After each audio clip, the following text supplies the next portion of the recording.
ত্ৰিপুৰাত পুনৰ গঠন হ'ব বিজেপিৰ চৰকাৰ। বিজেপিৰ দলীয় সভাত ডক্টৰ হিমন্ত বিশ্ব শৰ্মাৰ ঘোষণা। ত্ৰিপুৰাত বিজেপিক উৎসাহ দিলে অসমৰ মুখ্যমন্ত্ৰীয়ে। ত্ৰিপুৰাতো ৰাজনৈতিক নায়কৰ ৰূপত অসমৰ মুখ্যমন্ত্ৰী ডক্টৰ হিমন্ত বিশ্ব শৰ্মাৰ সন্মুখত ম্লান হ'ল কেন্দ্ৰীয় নেতা। ত্ৰিপুৰাত ৬০খন আসন লাভ কৰিব বিজেপিয়ে। ২০২৩ ফেব্ৰুৱাৰীত অনুষ্ঠিত হ'ব ত্ৰিপুৰাৰ বিধানসভাৰ নিৰ্বাচন। কিন্তু এই নিৰ্বাচনৰ প্ৰাক মুহূৰ্তত দলীয় সংঘাতত জুৰুলা হৈছে ত্ৰিপুৰাৰ বিজেপি।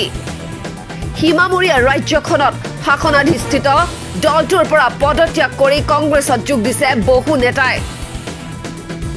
জনসাধাৰণৰ মাজতো সৃষ্টি হৈছে অসন্তুষ্টি। তেনে পৰিস্থিতিত নিৰ্বাচনৰ প্ৰতি লক্ষ্য ৰাখি মুখ্যমন্ত্ৰীও সলনি কৰে।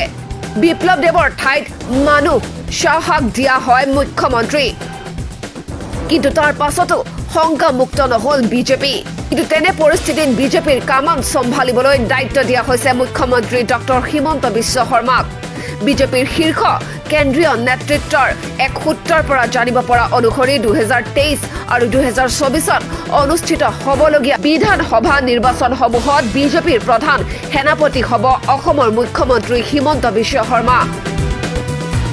নিৰ্বাচনী ৰণকৌশল প্ৰস্তুতকৰণৰ অনবদ্য সফলতা লাভ কৰাৰ বাবে অসমৰ মুখ্যমন্ত্ৰীগৰাকী বিজেপিৰ কেন্দ্ৰীয় নেতৃত্বই দিছে গুৰুদায়িত্ব।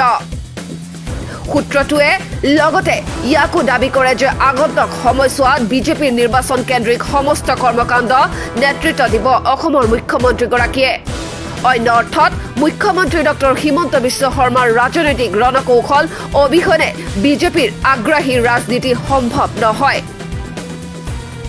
উল্লেখযোগ্য যে যোৱা ৭ নৱেম্বৰত আগৰতলাৰ ৰবীন্দ্ৰ ভৱনত অনুষ্ঠিত দলীয় সভাত মুখ্যমন্ত্ৰী ডক্টৰ হিমন্ত বিশ্ব শৰ্মাৰ লগতে উপস্থিত আছিল বিজেপিৰ উত্তৰ পূবৰ সমন্বয়ক সম্বিত পাত্ৰা, ত্ৰিপুৰাৰ মুখ্যমন্ত্ৰী মানিক সাহা, উপ মুখ্যমন্ত্ৰী জিষ্ণুদেৱ বাৰ্মা আৰু সামাজিক ন্যায় তথা সবলীকৰণৰ কেন্দ্ৰীয় মন্ত্ৰী পূৰ্ণিমা ভৌমিক।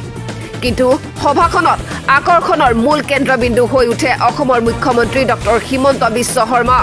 আৰু অসমৰ মুখ্যমন্ত্ৰীগৰাকীৰ দৃঢ় ঘোষণাৰ পাছতে ত্ৰিপুৰাত উজ্জীৱিত হৈ উঠিছে বিজেপিৰ নেতা কৰ্মীসকল।